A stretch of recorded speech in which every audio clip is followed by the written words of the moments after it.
Now,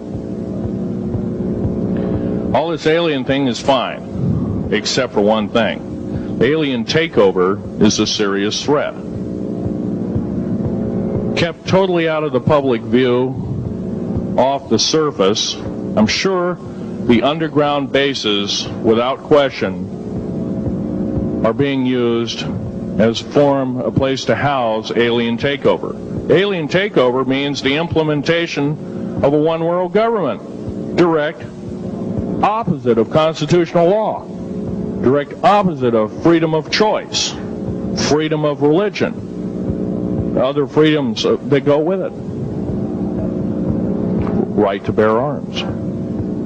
We are the militia of the United States. Every single person who believes in the Constitution of these United States and its Bill of Rights is a militia member. Are we going to tolerate what we've heard from Ruby Ridge? Are we going to tolerate what we've heard from Waco? Are we going to tolerate that a fertilizer bomb blew 6 sub-basement floors? And I'm telling you something about sub-basement floors of a World Trade Center.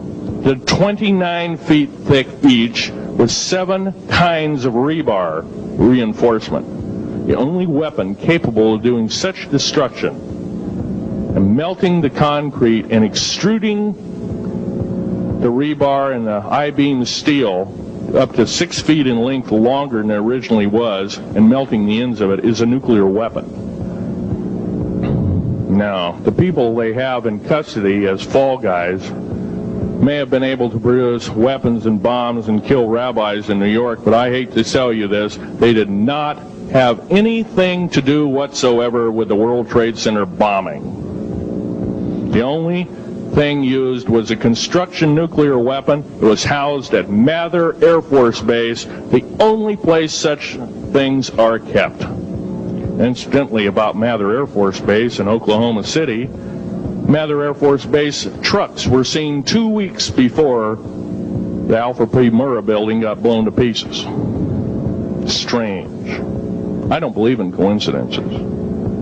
They're non sequitur. They cannot be proven mathematically, etc., etc. So they don't exist. However, Oklahoma City bombing, a fertilizer, and a fuel oil bomb. Give me a break, folks. You can blow that one by my ears, but I'm not a dummy, and neither are you. Neither is anybody in this room. We've been lied to, and the lies have got to stop, and they must stop immediately. If our public officials cannot tell us the truth, then they cease to be public officials, and they are automatically guilty of treasonous acts and should be tried and convicted, and if necessary, jailed, whether it be house arrest or otherwise, before they can do any more damage.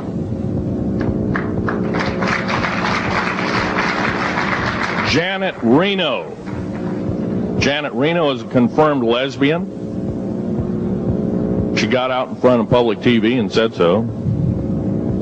Janet Reno cheated her way through law school. It's provable. It's on the congressional record. It's also in question. It's on the law school that she graduated from.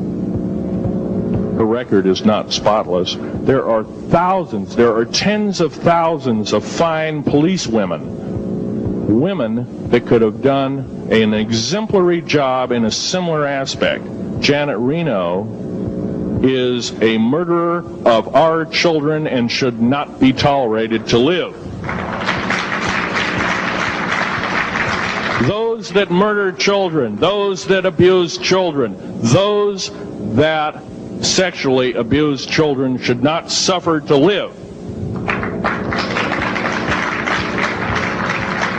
The CS gas that was poured in onto the Waco complex of Mr. Koresh, CS, by the way, stands for cesium. Cesium is an atomic element. It's an isotope. It's a radioactive compound. It is deadly to people under the age of 10. Take one breath and their lungs are singed and they die in 72 hours or less. They poured that gas continuously for 48 hours on that compound. No, I don't believe in a lot of things. I don't believe anybody is that wicked that you have to kill them 100-fold over after they're dead. But this is the mentality of the people now ruling as kings and queens over us, and it must stop. If we allow another election to go by with the same ilk in the White House, we have only ourselves to blame. Now, this room isn't going to change the outcome of an election. I personally I don't believe there's going to be another election. I believe martial law is going to hit this country before that happens, the way things are going. Because we refuse to stand up. We refuse to literally get out and risk our lives in talking. Now, some of us got jobs and families and great responsibilities, greater than I have. And I agree, that's tough. It's very hard. I cannot sympathize with you because I'm not in your situation. I have a young family. I have an ex-wife and child. Defense Intelligence Agency goons tried to kidnap my daughter not too long ago. My ex-wife working in the state government services in Oregon, picked up her .22 handgun, shoved it in the back of the neck of this one person. Give me my daughter back. If I don't, I pull the trigger. Gave the daughter back. Good choice.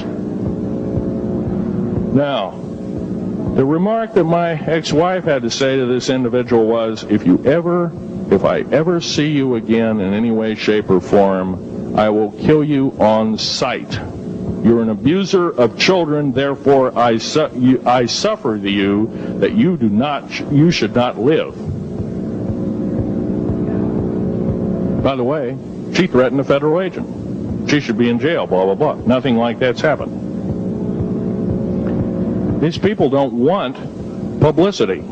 I shot a federal agent 16 days ago. Shot him dead when I was bleeding to death with a shoulder wound that he'd shot me. He had shot at a retired FBI agent who theoretically carries the same covering as a Secret Service agent. Got protection forever. He's a cop forever, federal cop forever. Now, that doesn't mean a whole lot. I made a report and went to the FBI. You realize, you know what they said? They said, things like this happen, Mr. Schneider. We don't either believe you, I'm using that as my own italics, or we don't give a damn. Now, something's wrong here. I'm not reading this right. I defended myself to the best of my ability.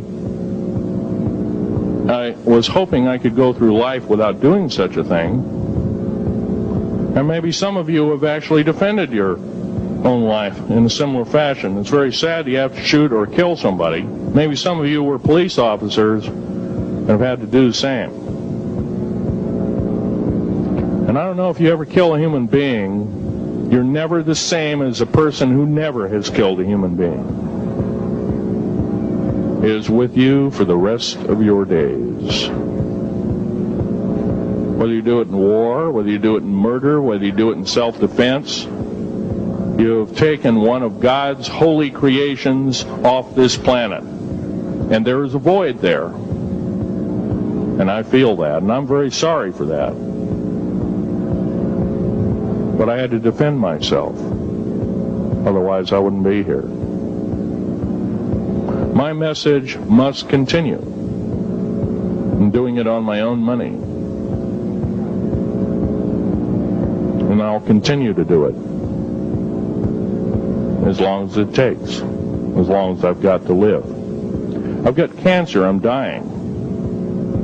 The radioactive substance that I got hit with in 1979, late August of 79, it's a similar form of aplastic anemia. It affects your blood and your bones. My bones are extremely brittle right now. No cure. The government never told me about that, by the way. Now, to sum up everything in this talk, there's going to be a few questions. I'll answer as many as I can for the next speaker. However, I want to sum up and say that every one of you in this room is a participant in secret things, and you're very brave indeed, and you should all turn around to one another and shake each other's hand and say thank you for being here. Would you please do that and greet your neighbor?